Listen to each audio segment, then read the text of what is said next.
Shalom, perkenalkan nama saya Herlin Utari Semorangkir. Perkenalkan, nama saya Dina Elizabeth.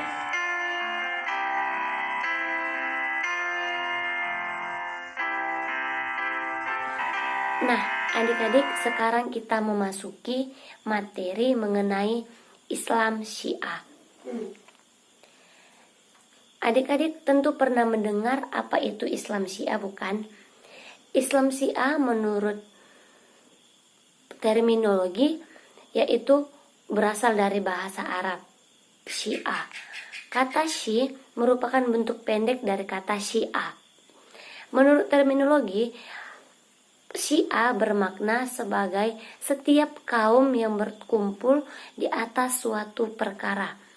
Nah, menurut terminologi syariat, mereka mengatakan bahwa Ali bin Abu Thalib merupakan tokoh yang sangat utama di antara para sahabat Nabi dan yang paling berhak untuk sebagai pimpinan di Islam. Nah, Islam Syiah muncul ketika Nabi Muhammad wafat dan ketika terjadinya peperangan antara Nabi Ali dengan Nabi Muawiyah yang disebut dengan Perang Siffin.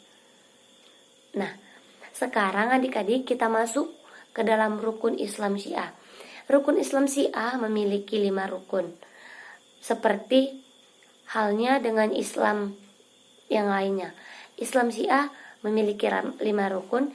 Rukun yang pertama yaitu Tauhid, yang berarti Tuhan adalah Maha Esa. Al-Adi merupakan Tuhan yang Maha Adil. An-Nubuwah merupakan bahwa kepercayaan Syiah meyakini bahwa keberadaan para nabi atau para rasul merupakan panggilan atau perantara sebagai pembawa berita dari Tuhan kepada manusia. Yang keempat adalah Al-Imah, bahwa syariat Islam Syiah meyakini bahwa adanya imam yang senantiasa memimpin umat sebagai penerus rasul. Yang kelima adalah Al-Ma'ad, yaitu meyakini bahwa akan terjadinya hari kebangkitan. Nah, adik-adik, perkara kenabian menurut Islam Syiah ada beberapa. Yang pertama adalah jumlah nabi di Islam Syiah ada 124.000, dan Nabi Muhammad merupakan nabi terakhir, dan Nabi Muhammad merupakan juga nabi yang paling suci tanpa bercacat atau tanpa bercela. Nabi Muhammad merupakan nabi yang ditekuni atau yang dipercayai oleh agama Islam, baik itu Islam Sunni, Islam Syiah maupun Islam yang lainnya. Nabi Muhammad merupakan suatu nabi yang diutus oleh Tuhan atau oleh Allah itu sendiri.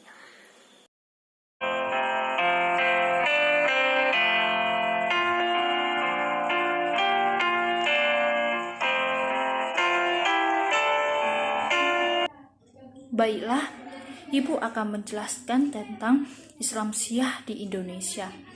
Islam Syiah di Indonesia sudah lama muncul di Indonesia, tetapi mayoritas agama Islam Nusantara tidak menerima keberadaan agama Islam Syiah karena bertentangan dengan kitab Al-Quran dan Al-Hadis. Salah satu contohnya, bukti pertentangan Islam Syiah dengan Islam sesungguhnya tidak meyakini dan tidak mempercayai pembuatan Al-Quran dan dibukakannya Al-Quran oleh para ulama-ulama sufi terdahulu.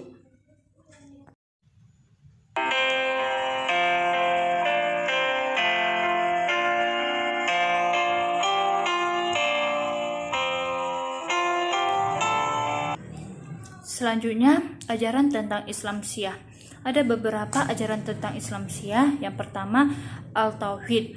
Kaum Syiah itu meyakini bahwa Allah itu Esa, tempat bergantungnya semua makhluk, tidak beranak dan tidak memperanakkan, dan juga tidak serupa dengan semua makhluk yang ada di bumi ini. Selanjutnya ada Al-Adim.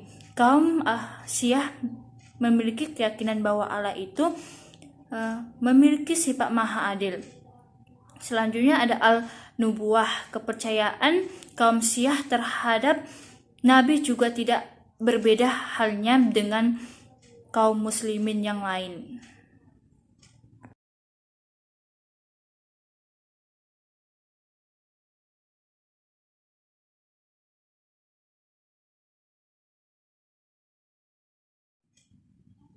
Selanjutnya yang terakhir, perbedaan Islam Syiah dan Islam Sunni. Islam Syiah dan Sunni itu adalah mazhab besar dalam Islam. Kurang besarnya hubungan antara Syiah dan Sunni berlangsung sejak dulu kala. Kanon tidak mesraan ini dilatar belakangi oleh perbedaan persepsi dalam praktik peribadatan dan lain-lain. Sunni sebagai penganut ajaran Islam yang pertama menganggap ajaran Syiah itu menyimpang dari apa yang diajarkan oleh Muhammad. Sebaliknya, Syiah menganggap ajaran mereka lah ajaran yang benar.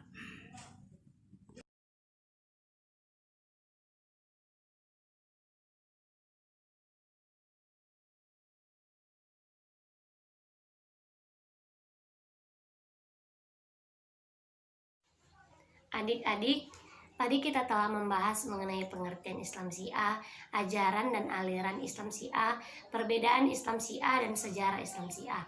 Sekarang kita membahas mengenai kesimpulan Islam Syiah. Islam Syiah menurut terminologi berasal dari bahasa Arab yang yaitu Syiah. Dari kalimat Syiah diambil kata pendek yaitu Syi yang artinya pembela, pendukung, dan pencinta. Menurut terminologi syariat, Islam Syiah merupakan agama spiritual yang meyakini dan mempercayai Nabi Muhammad. Islam Syiah muncul ketika Nabi Muhammad telah wafat dan ketika terjadinya perang Siffin antara Ali dan Muayyah. Islam Syiah ada di negara kita Indonesia ini, karena negara Indonesia merupakan negara kepulauan yang memiliki beragam suku bangsa dan agama. Nah, sekarang adik-adik, kita harus pandai memilah-milah agama mana yang akan kita percayai. Karena kita sebagai manusia yang memiliki hak asasi manusia, kita memiliki hak untuk memiliki agama mana yang akan kita percayai. Kita harus memilih atau memilah agama mana sih yang baik untuk kita dan dapat mengembangkan iman kepercayaan kita.